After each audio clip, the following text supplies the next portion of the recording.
Salimatu Foundation, the owner of the founder of Salimatu Foundation, Jabari Oboy, and we have Usman Rahman, the CEO of Dex Delivery. Dex is one of the first delivery companies we had in Gambia. Actually, yes.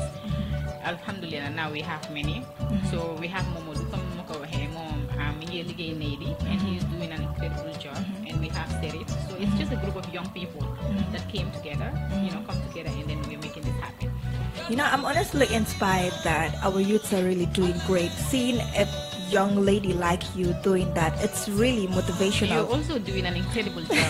Thank you. Yes, you are. Thank you. Yes, so, what are some of the key activities or sessions planned for the day? Yes, thank you. So, some of the key activities would be a panel of speakers. We would have pitching competition and pitching be buganasi buttress, because most of the time so they get pitching, people would expect startups idea and what's the idea. We know these are people that are participating in this pitching. They've been in business for at least 3 years. Business like for 3 years.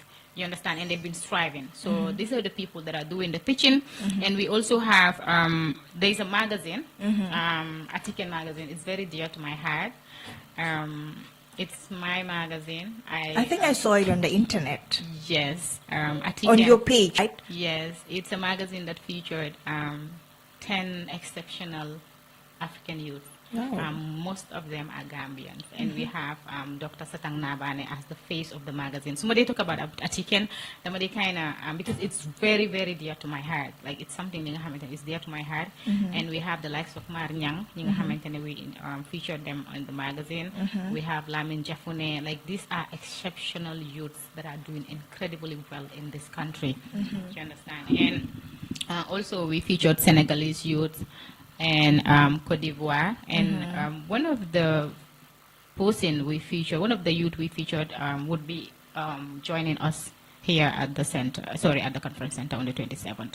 So yeah, and we have our chief launcher, someone has already honored the invitation of launching that magazine. Yes, so yeah, Atiken would be in place. And we also have networking sessions. We would have networking sessions and cocktail breaks. We would have cultural performances. And one of the key interesting part of that summit is we will have a political youth roundtable, all right? So every political party in the Gambia have been requested to send in their youth representative at the summit, right? And there would be a roundtable where there would be discussions about their political parties and what they stand in terms of the youths, like lan moy sen taxaway si yefi ndawi in this country. So I foresee that to be very interesting. I foresee it to be very interesting. So those are some of the activities. And also this following day of the summit, we would have a friendly football match between the Gambian youths and the international youths that are coming over. And we are expecting about 100 international youths, inshallah. Okay, so where will it be? Yes. We did not decide yet which football field. I am sure that the boys had already scheduled that out, because WAI team, that is their area, the football area. The football is their area, so they are taking care of that, inshallah. Yeah. So what kind of impact do you hope the summit will have on Gambians, apart from partnership, and... Okay. I don't know, maybe I will have to say this again, probably in Wolof, because I don't know who your subscribers are or your listeners are, but platform being a xamantene dafa dajale 500 youths, all right?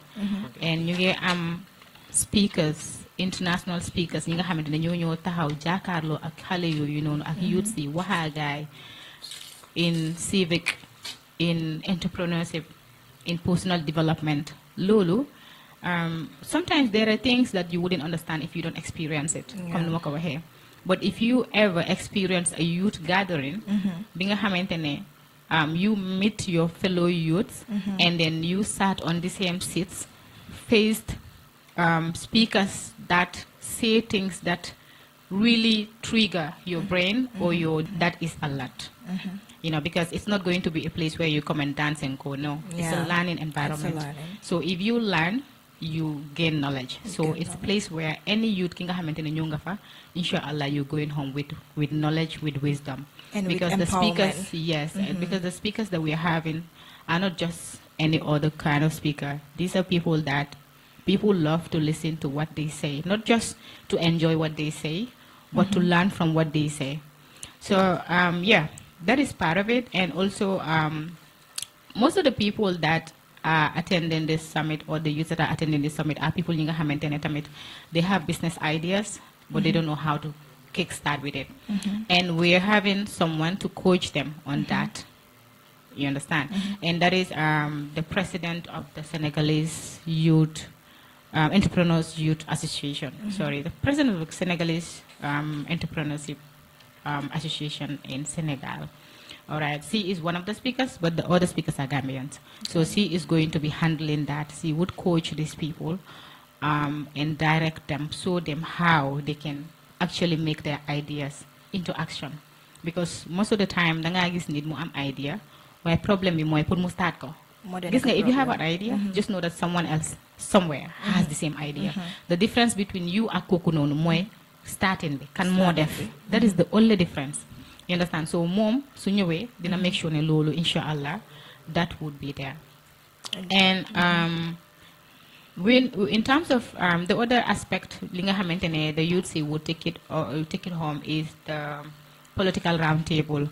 We have so many youths. Sumamasi, bukan nenyo don politicians or bugad nekali or nekalale.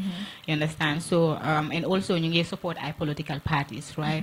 Blindly. So you come into that event and seeing the representative of a youth representative of a particular political party, you would know if this is the political party that I want to align myself with, or this is not the political party that I want to align myself with. Because most of the time, information you guys gain is on social media.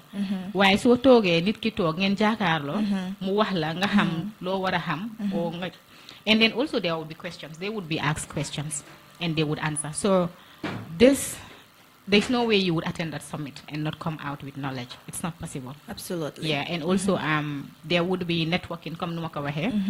And also ñi nga xamantene dinañ def pitching bi. Obviously pitching foko diga competition la. Dina am ki nga xamantene dina am a prize, all right? Dinañ am ay investors ñi nga xamantene dañ nekk in the building. So if you're pitching your idea or you happen to network with an investor, you never know what that's going to bring you in the future.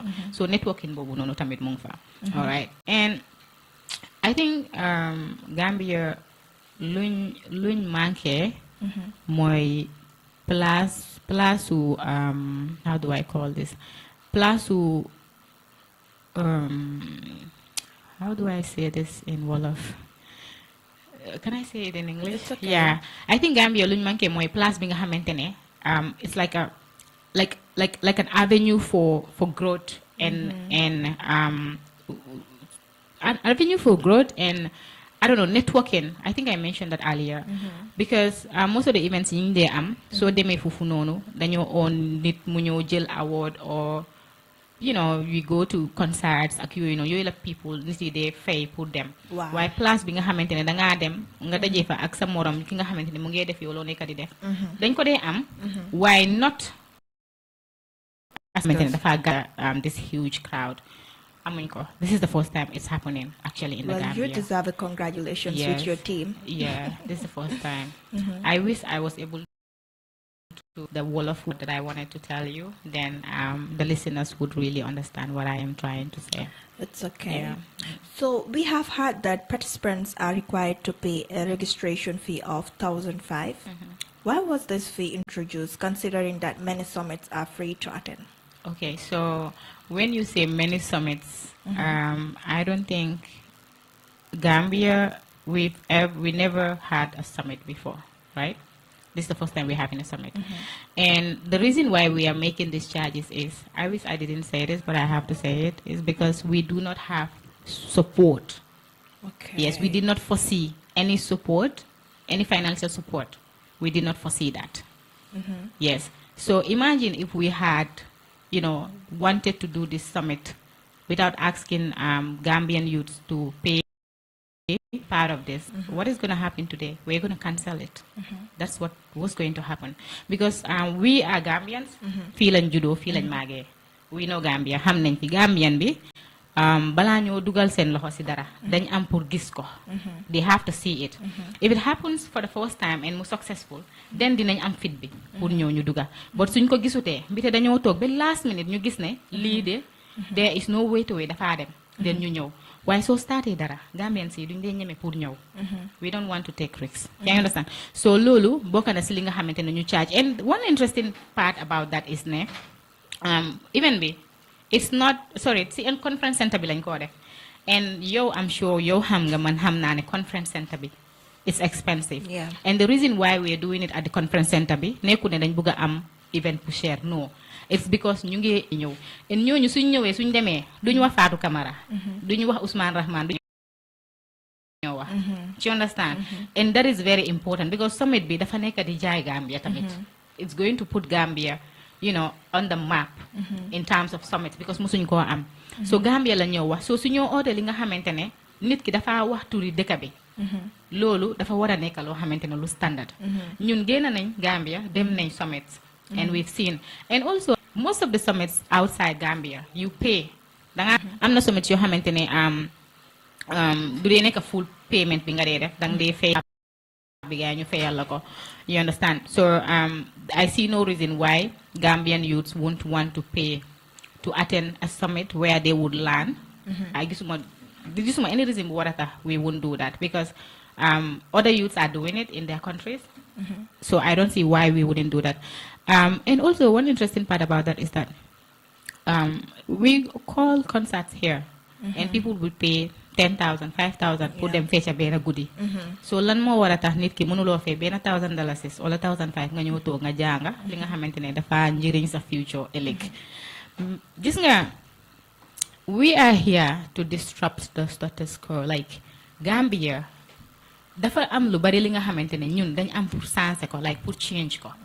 And loolu bokk na si li nga xamante ne suñu education tey dangaa gis xale mu wàcca school mu dem si yaayam mu ne ko ne oh papaam mu ne ko ne I need this pour jënd book or something mu ne ko ne loolu dafa cher waaye the same xale boobu noonu there would be a party or a birthday that he or she wants to go and then they would give that kid xaalis bu ëpp loolu noonu so kooku noonu yaa ngi ko wonal ne education bi it's not a priority you understand so loolu bokk na si li nga xamante ne luy tax ñu charge conference bi dafa seer and then when people come they are gonna eat and it's 500 people we are gathering we don't have support we are inviting people outside Gambia to come and the people that are coming to attend they are not paying yes okay they are not paying. You mean the youth? Yes. Okay. The youths and the international delegates that are coming.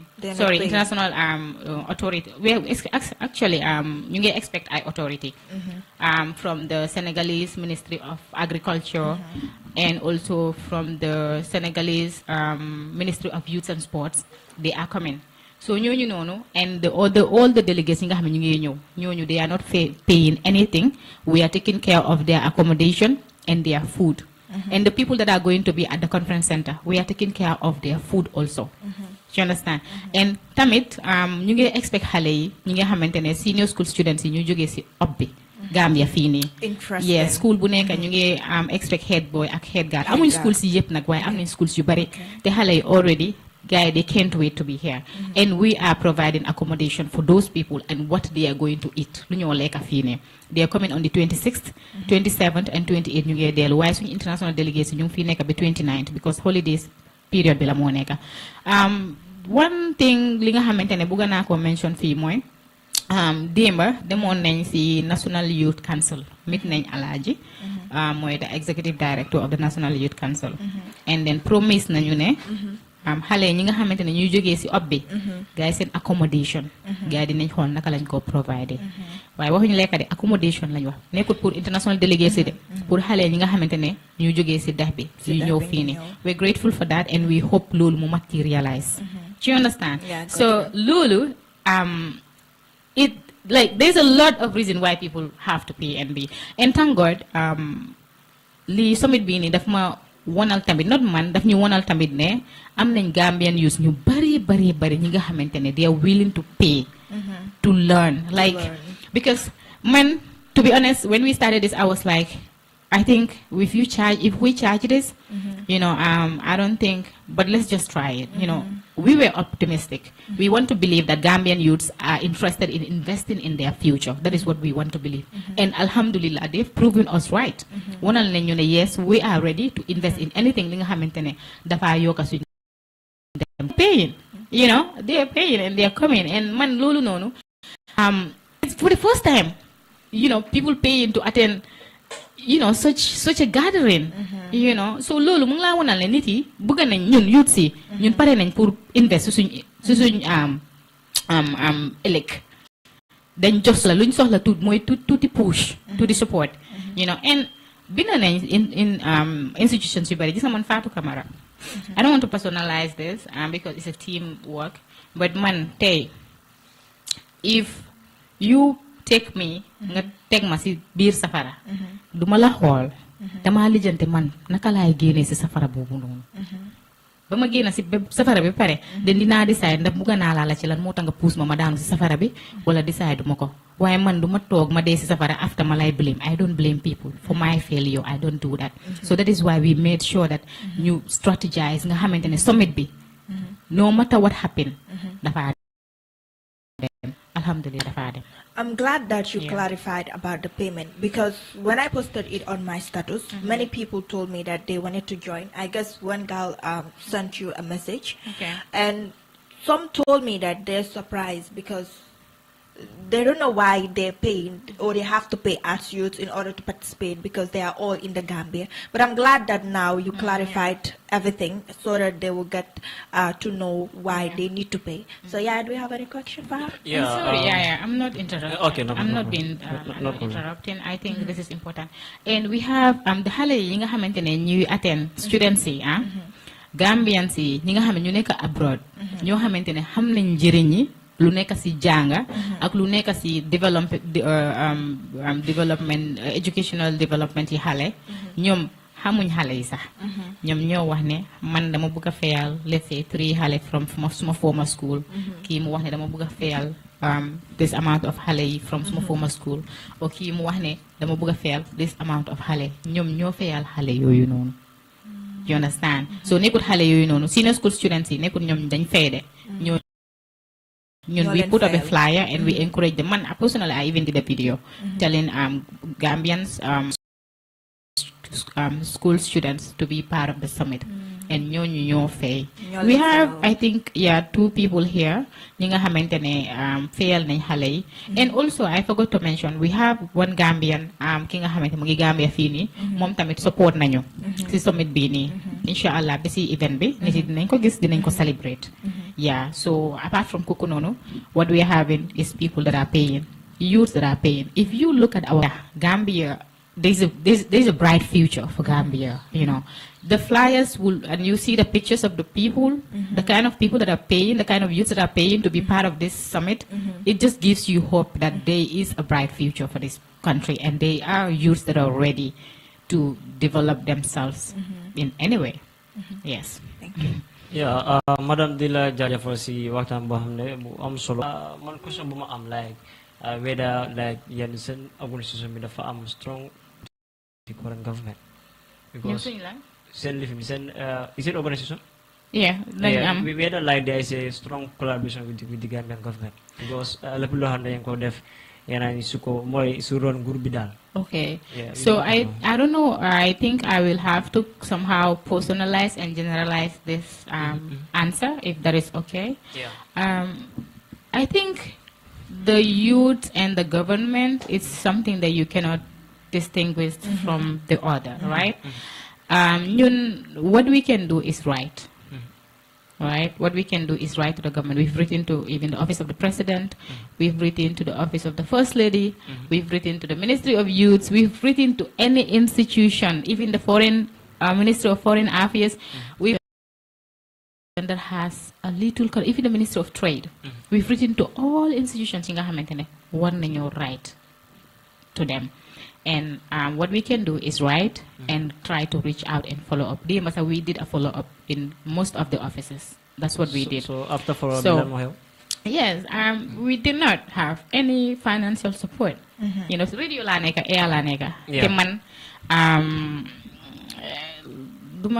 I'm sorry, but I don't think it's right for us. It's good for us to respect people, but we are not supposed to be scared of people. We are supposed to be scared of the living God only. Obviously, yeah. So I'm going to also answer from my personal level. From my personal level, the Gambia government, if I tell you, you wouldn't believe it. Most of the people in Hamilton, they are on the top there. They are like my uncles. The family comes from my uncle la. Okay. You know, Bakari Mombaji, because he is the Minister of Youth and Sports, rich nako severally mu ne ma dafa tukki su ñëwé loolu la ma wax. So nit ko xam ne dafa ma wax ne su ñëwé duma ñëw toog fii ni di wax ne lii la def wala deful la le. I just want to talk about what happened, like the results. Do you understand? Yeah. So Bakari is like a brother to me, you know, and many other people ñi nga xamantene ñu ngi ci Gambia government, they are like my uncles, they are like my brothers, they are like family. But this has nothing to do with me. This is about an event. Okay. And me and my people, we are doing this. It's not me going to you and saying, Lila Bugangamema. No. It's us writing. And now what we can do is follow up and wait for you people to, you know, reciprocate or not. Okay. And this summit is going to happen. The only thing that will stop this summit from happening is Allah. Yes. But not need banya support or nyaka support. So yow sa kàddu moo dafa mel ni government bi da ngeen yóbbu mooy seen lettre yoo xam ne pour ñu support leen waaye dafa am loo xam ne wala ñoo xam ne ba léegi they don't even respond so yow si kàddu loolu la mel. boo leen submit mooy seen lettre yi. Submit nañ letter si. I think any organization so leen dee host event or so leen dee def anything or even if you have a project, what you do is you write to institutions and you try to follow up on your request. Yeah. That's what you do. That's what you're not going to beat anybody. Door can nga binda nga wax leen ne lii lañ am lii moo nekk si table bi bu nga nañ ngeen ñëw ngeen support ngeen moom ko. Xam nga sax lan moo tax man lii ma insist we insist ne we are going to push and next week mooy gannaaw ëllëg inshallah this week bi ñëw ni dañoo follow up si office yi again because xam nga lan la people are coming over all the way ñu ngi bàyyi seen dëkk yi ñu ñëw fii nii. You understand? And it would not look good, not on us, but on the government, for us to have international delegates like you, not just youths, but authorities of other countries coming all over to Gambia and find out that the Gambia government didn't support this summit. Why? There is no reason. There is no reason. Do you see any reason there? No, gisuma benn reason kon kay seen taxawaay mooy pour dimbale mooy ndaw yi pour ñu mën a njëriñ seen boppa mooy pour ñu njëriñ so I don't see any reason waaye gëm naa ne su dee yéen pare ngeen pour di follow up mën na tax pour ñu we're not giving up, we're not backing down. We will do that. We did that list last week and we will do that this week again. All right, we will do that because we don't want personally I wouldn't want like an event like this to happen and the government is not part of it. Like that's not even good for the government. Why? I don't see any reason. You know, I really don't see any reason. Beneen question bi mooy dégg naa ne mention nga wàllu politique like political party bu nekk dina mën a yónnee mooy seen ndaw at least benn wala ñaari pour ñu atteindre mooy seen sommet bi suma laaj bu ma am mooy weda su yàggee politique bi du tos mooy seen no because dañ am programme xam nga event bu nekk dafa am programme guide. All right, so programme guide boobu noonu programme bu nekk dafa am time. dañoo am pitching competition. You understand? dañoo am cocktail session. You understand? And we would have culture program. One of the program bu fa nekk moo nekk political party youths seen round table bi. Loolu it's not going to take and loolu noonu sax dañ ko replace on because initially it was the CEO round table. You understand? But we wrote to the CEOs, most of them, but gars responduñ. You understand? Def nañ follow up waaye gars respond man suma boppa even this jigo I went there for naa ñaari yoon and call naa ko lu bari. You understand? And munuma koo jot xam naa dafa busy. You know, and most of the time most of these people when they see letters dañ dee foog ne comme dañ leen ñaan xaalis they don't even duñ dee go pour read ak yooyu noonu suñu gisee youth rek de seen fit yi foog naa daf dee dem dañ dee wax ni xale yi moom xaalis rek lañ bëgga you know. So dafa waroon a nekk like a CEO round table but comme numa ko waxee fii nii man yàlla rek mooy wax ne Fatou Camara lii loo bëgg a ni def loo ko def if there is no option 1 there is option B yes so loolu moo tax ñu come up with option B bringing this up and then to be honest with you this whole idea of a political youth roundtable, it's my own idea. Okay. My team didn't support it. Initially, I initiated it at the beginning. Suggest nako. Boy support ñu ko ñu ne ko ñu ne mané dirit yow da nga bëgg yefi politique torop mané la né politique mënuñ ko guiné ci ñun. So after si lañ ñun ñëpp ñu vote ñëpp ñu wax né CEO roundtable mané baxna amu problème. So ñu try ci CEO yi besona depuis xawmo ñaata months lolu demut mané leen né té ngéna ñëw ci man suma idea bu ma leen wax. You know, because we cannot separate politics from us. One of the problems I think we are having, not just Gambia, Africa is, I don't know, we think politics is not, I don't even know, like we think politics is for the elite. Don't we digga? You understand? It's not just for man, dama just nekuma di def dara haram ma ñew rek ci politique, xam nga? No. Politique bi ñun because ñu nekk di def politique bi ñoo nekk di ñu decide ñun ñaata la ñoo ndox bu ñu war a naan ñaata lañ ko war a jëndee courant bu ñoo dunda ñaata lañ ko waral so yow loolu noonu loolu dafa important ba pare ñoom ñoo dee tukki di decide ñun suñ life so loolu noonu ñun dañ si war a bokka diga loolu laa gëm part of life am bi beneen question bi ma am mooy you people are calling for the youth to join in Africa especially Gambia soo seetee ne ndaw yaa ngi dem génn dëkk bi dem baaw gi ak leneen lan moo seen taxawaay pour ndaw yi kon kay yéen ay oote pour ndaw yi ñëw bokkale lan moo seen taxawaay yeah so lu bokk na si lu inspire event bi nii mooy irregular migration bi ak the lives of the young people young Africans bi mu nekk di jël all right so that is why because most of the time da ngaa gis fii youth nit dafa start business ndaw dafa start business business bi su demutee du dee su gisutee beneen yoon daf dee jël yooni gannaaw bi understand nga so loolu moo tax ñu bokk na si lu tax ñu organize event bi da ngaa gis ne dafa mel ni comme like you cannot help everybody mënuloo dimbale ñëpp at the same time waaye imagine ñi nga xamante ne dañoo ñëw def seen pitching bi ñu pitch seen businesses and they tell their stories fan lañ starté ak fan lañ nekka you know kenn si gaay mu win wala ñaar si gaay ñu win xaalis bu ndaw bi nga xamante ne dinañ ko mën a use ñu boos seen business bi mbite ñu nekk di pitch seen business idea bi seen business bi then mun am investor bu fa nekka ku wax ne dinaa invest business bi nii wala mu am grand maker bu fa nekk mu wax ne I would give this amount of money to this person so loolu bokk na si so that is part of the things that we are doing to help and man duma di I don't support illegal migration and I will never ever support it duma ko musa def duma di toog sa xalaat ko man traveling is not something that I have people that tell me Fatou yow doo génn Africa nee but like traveling outside of Africa is du dee musa nekka si man suma xel musuta nekka suma dream leena laa xam xëy na sum dream naa ko mooy tukki di dem di ñëw loolu moom bëgg naa ko démba bëgg naa ko tey te incha allah dinañ si jot waaye comme génn Africa because dama bëgg a dem xosul feneen loolu bokkut si li nga xamante ne man mus naa nekka suma dream te bokk nañ am na yu ndaw yu bari ñi nga xamante ne ñu ngi fi waaye tamit ñi nga xamante ne dañ dee def loolu noonu I think you are in Gambia we are all in Gambia we know why they are doing that we cannot just get up and tell people stop doing this without giving solutions so what we are trying to do is trying to help in giving the solutions because platform boobu noonu summit bi ku fa ñëw all right so waroon a dem yooni gannaaw bi sax su nekkee 10 nit ñoo am idea boobu noonu at least summit bi dina mun a convince 3 people pour ñu war a talk back in Africa so that is part of things that we are mention nga wàllu business like si summit bi loolu dafay am fi nga naa jàngale ma ndaw yi pour business how about like me as an individual ma ñëw toog foofu noonu di leen déglu di xool mooy seen mooy lifin bi nu mu demee and I am not interested to go into business so man ban yoon ngeen a jël pour dimbala ma man tamit mën a bokka fekkee man bëgguma wàllu business okay so moo tax ma ne la summit bi dafa am series of activities you understand so ñu ngi oo entrepreneurs yi soo gisee entrepreneurs yi ñooñu fall nañ si pitching boobu noonu it's an inclusive event soo gisee ndaw yi ñi nga xamante ne bëgg nañ politique there is a political platform bi nga xamante ne is there for them. ndaw yi ñi nga xamante ne dañ bëgg a fi binda. There is a magazine that will inspire them and make them know that okay, I can also do this if I want to.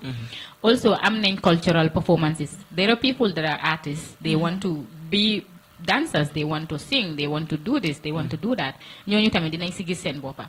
All right, am na ñi nga xamante ne dañ bëgg a nekk public speakers. There are going to be panel of speakers. ñooñu dinañ leen inspire. So see different categories youth. And also démba there is this lady, I forgot her name, dafa ma approach on mu ma doon wax ne Fatou seen summit bi bëgg naa koo attend waaye dina ma ne trop soo leen si amee any segment that has to do with health. So yaa ngi gis, so we are going to include that. Ma ne ko ne inshallah ñima nurse ñima. Okay, nurse. Thank you. Yes. Ma ne ko ne dinañ ko def and inshallah it will be, because yow yaa ko andi sa idea la yow yaa ñu waxal loolu noonu.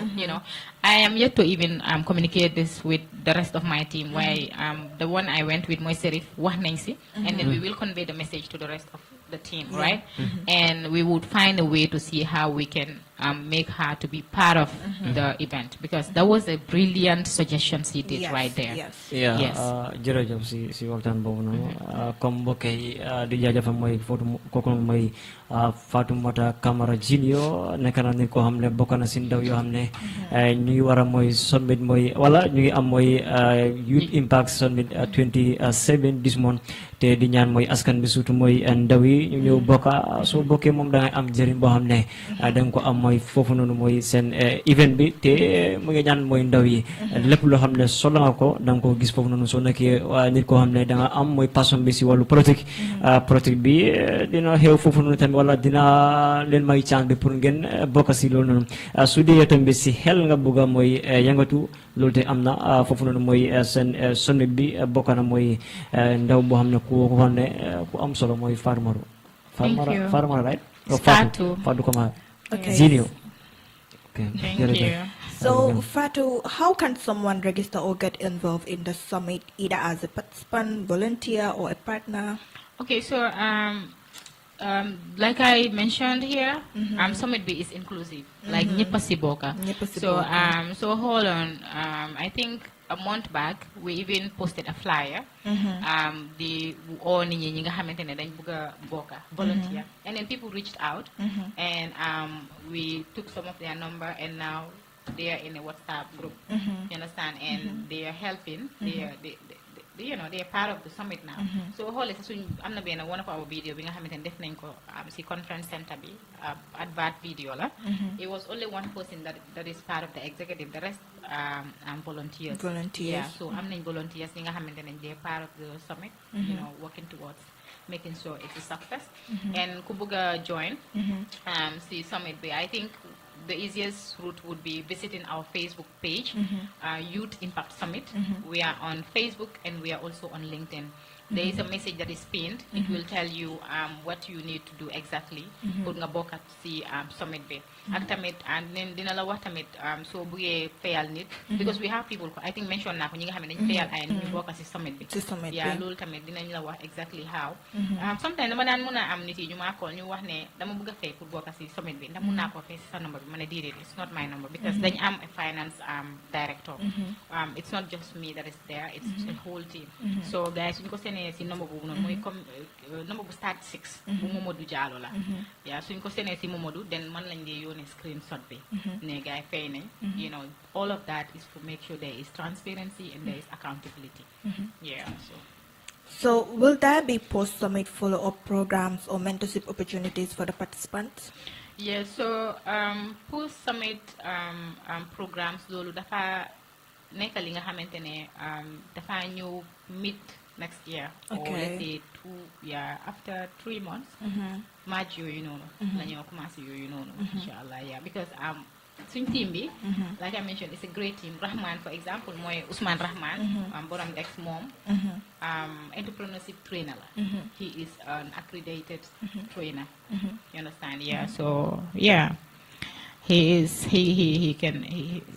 So those are things that are going to happen. And also man personally, even before the summit, dama daan am youth yi ñu ma daan reach out some ñeneen ñi sa ay xale leen ñuy wax ne dama bëgg a nekk an author, dama bëgg a binda, dama bëgg a xam naka laay def ak yooyu noonu. So all of those things dina nekk yi nga xamante ne dinañ ko def si post summit bi, because summit bi every year lañ ko def inshallah. So I don't know next year fan lañ ko def, ndax dinañ ko def Gambia wala dinañ ko def beneen dëkka, we don't know yet, because summit bi international attraction bu mu am.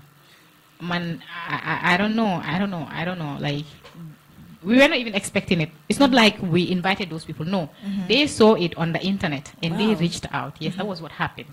You know, so imagine a whole ministry in Senegal, 2 of their ministries reaching out and saying that they want to be part of this summit and they wish they had seen this earlier than they had. You understand? So that is a lot. That's like a win already. Yeah, it's a for win. the summit. Yeah, it's a win. And now after the summit, hosting it again, it's going to be a question of are we doing it in Gambia again or we are taking it to another country? Yeah. Okay, so what message do you have for young people listening right now who are passionate about leadership and impact? Yeah. So message question we neex na ma torop. You know, I don't think. I think anywhere I am interviewed, people ask me, what message do you have for Gambian youths, ask the fellow youths, you know. Really, right now, I think Gambian youths don't need anyone giving them encouragement already. They are inspired, you know, they are encouraged, and they are on the front line. Man, this summit, comme nu ma ko waxee earlier, jàngal na ma lu bari te wonal na ma lu bari, wonal na ma ne Gambian youths yi dañ taxaw, they are ready, they just want to make it happen. All they need is just a little push. Loolu kese lañ soxla. Waaye ndawi Gambia, they are takku nañ daal. Man noonu laa gis. Leena rek laa ñaan mooy suñ soxlaay support, I will encourage kuñ mun di dem or si any institution buñ mun di dem ñu try ñu because they are ready to make it happen. Loolu moo tax gars yi di rey seen boppa di travel outside. So message boobu noonu ku ko understand doo musa understand benn message. Yeah, so message. Thank you so much, Fatu, for joining us today and sharing valuable insights about the upcoming Youth Impact Summit. It is truly encouraging to see initiatives aimed at empowering young people and creating space for meaningful engagement and leadership. Jërëjëf torop. Thank you very much. We're hoping to see you again and again and again for more. Inshallah, and we hope to see you at the summit. Inshallah. We come for dinanyo for coverage. Yeah, maa ngi gërëm listeners yi ñëpp, maa ngi leen gërëm and maa ngi wax parents yi jàppale leen seen doom yi si seen development bi, especially si wàllum jaaga. You know, jàppale leen gaay, like they need that support. Loolu kese lañ soxla. That's all they need. You know, yeah. Thank you everybody. bala ñu close mooy soo ñëwee comme si wàllu programme yeneen saa da nga gis ñu invite mooy media parce que media tamit play na mooy important role pour promote mooy seen agenda so lan moo nekk seen taxawaay diggante mooy seen organisation ak mooy media bi si day bi ni media bi moom man media bi suma family la loolu laa dee wax because when I was going to school depuis grade 9 last time. So I am part of the media, you know. So there is a great relationship between this committee and the media. Conference, soon press conference buñ host, you know. Media bi ñëw nañ and then they supported, you know. And even right now, they are informed. We have a WhatsApp group that we create and we add all of them. They are aware of all the developments that is happening right now and they would be there. CBC Summit, we are hopeful that they will be there. You will. You will be there. They will be there. Media bi mom is family, like is family. Yeah, because you cannot do anything without the media. Absolutely. It's because of the media. Guy, da nga gis ñeneen sax ñim sin PYFC. So suma yone sometime mu ne ma ne wa baax na dinaa ko post and then I see her post, you know, share it, you know, the Fatu network yeen tamit yow yaangi ni, you know. So yeah, the media they really supporting this. They are really supporting this, yeah. Yeah, am naa ne rajo da nga ubbi mooy line yi su dee ñeneen ñu ngi déglu teen daw leen ñu bokk si. But suñ summit bi dafa am way special way. waaw. Wow.